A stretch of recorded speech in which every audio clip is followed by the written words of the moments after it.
हमारा ब्रह्मांड क्यों आज अस्तित्व में आया, वो अब भी राज बना हुआ है। बिग बैंग जैसी बहुत सारी थ्योरीज इस राज की पर्दा खोलने की कोशिश ज़रूर करती है, बट कोई भी थ्योरी आज तक ठीक से इस प्रॉब्लम को एड्रेस नहीं कर पाई है। फिलहाल ब्रह्मांड की उत्पत्ति को समझने के लिए इन्फ्लेशन थ्योरी को ही पूरे साइंटिस्ट माहौल में बेस्ट थ्योरी माना जाता है। तो क्या है ये इन्फ्लेशन थ्योरी और कैसे ब्रह्मांड की उत्पत्ति को ये एक्सप्लेन करता है, चलिए समझते हैं आज इस हमारे वीडियो में।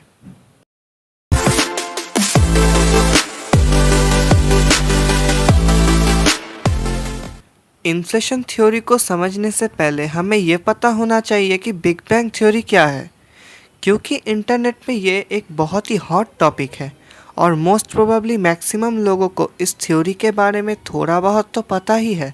इसीलिए मैं इस थ्योरी के डिटेल में नहीं जाऊंगा, पर अगर आप सबकी डिमांड रही तो फ्यूचर में इसके रिगार्डिंग्स भी हमारे चैनल पे वीडियोस आएंगे। Anyway, basically big bang theory कहता ये है कि हमारे ब्रह्मांड का उत्पत्ति इन्फिनिटेसिमली हाईली डेंस एक सिंगुलैरिटी से हुआ था, जो कि टाइम के साथ एक्सपैंड करके आज हमारे करंट ऑब्जर्वेबल यूनिवर्स के शेप का हुआ है। यूँ तो 1980 से पहले तक हम बिग बैंग थ्योरी को ही ब्रह्मांड के उत्पत्ति का कारण स्वरूप मानते थे, पर फिर मनुष्य के मन में इस थ्योरी के रिगार्डिंग और भी कुछ गहरे प्रश्न उठना चालू हुए, जैसे कि बिग बैंग से पहले क्या था, बिग बैंग कैसे हुआ, कोई भी कारण के बिना बिग बैंग कैसे हो सकता है, इत्यादि। इन सब प्रश्न के उत्तर बिग बैंग थ्योरी के पास नहीं थे।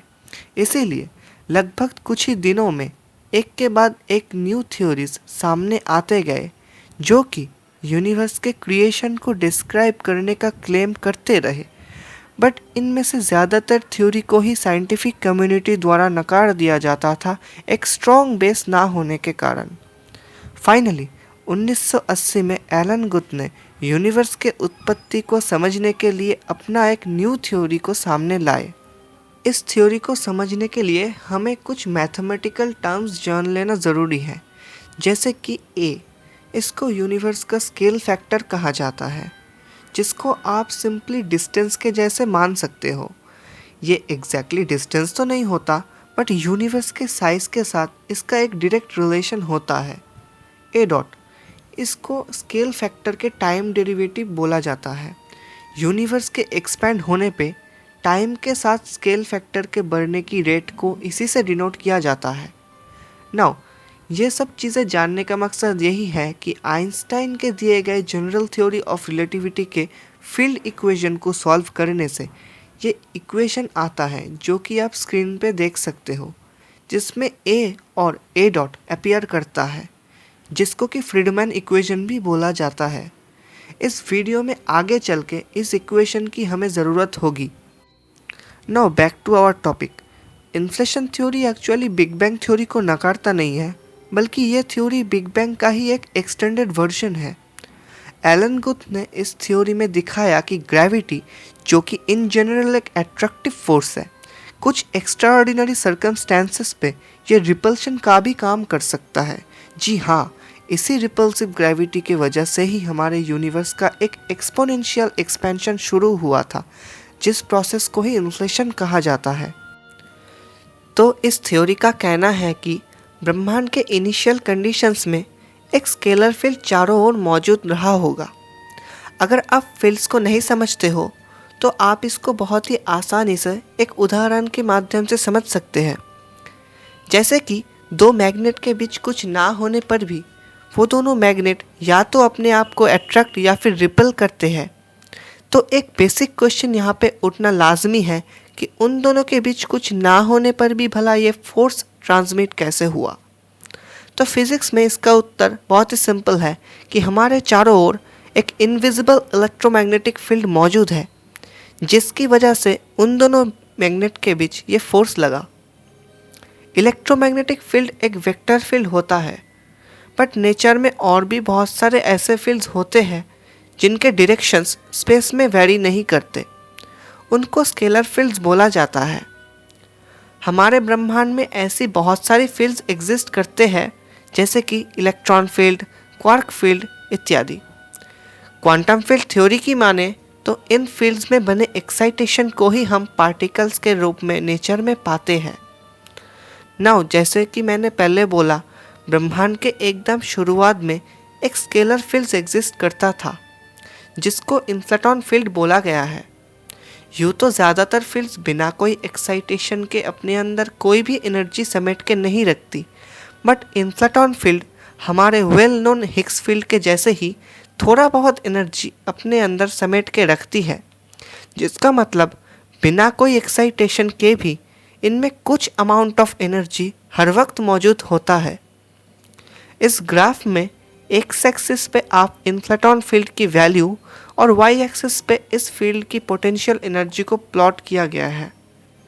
अभी जैसे कि आप देख सकते हो, फील्ड के कुछ इनिशियल वैल्यूज़ के लिए पोटेंशियल का वैल्यू मोर और लेस कांस्टेंट है, जिसका मतलब इस पीरियड में फील्ड के टोटल एनर्जी में भी पोटेंशियल एनर्जी डोमिनेट करेगा।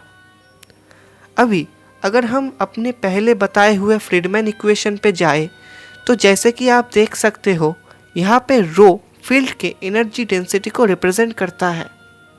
अभी क्योंकि यहाँ पे फील्ड के इनिशियल कुछ वैल्यूज़ के लिए पोटेंशियल एनर्जी डोमिनेट करेगा, सो इस इक्वेशन में हम रो के जगह v ऑफ फाई को रिप्लेस कर सकते हैं।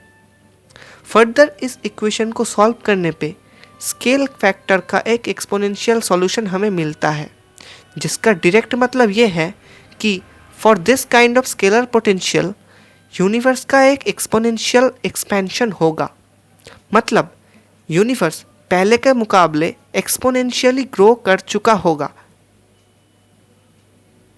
कैलकुलेशन के मुताबिक बिग बैंग के बाद 10⁻⁻36 सेकेंड से 10⁻⁻32 सेकेंड तक हमारा यूनिवर्स इन्फ्लेशनरी पीरियड में रहा होगा, जिसके दौरान पहले के मुकाबले ये 10⁻26 गुना बड़ा हो चुका होगा।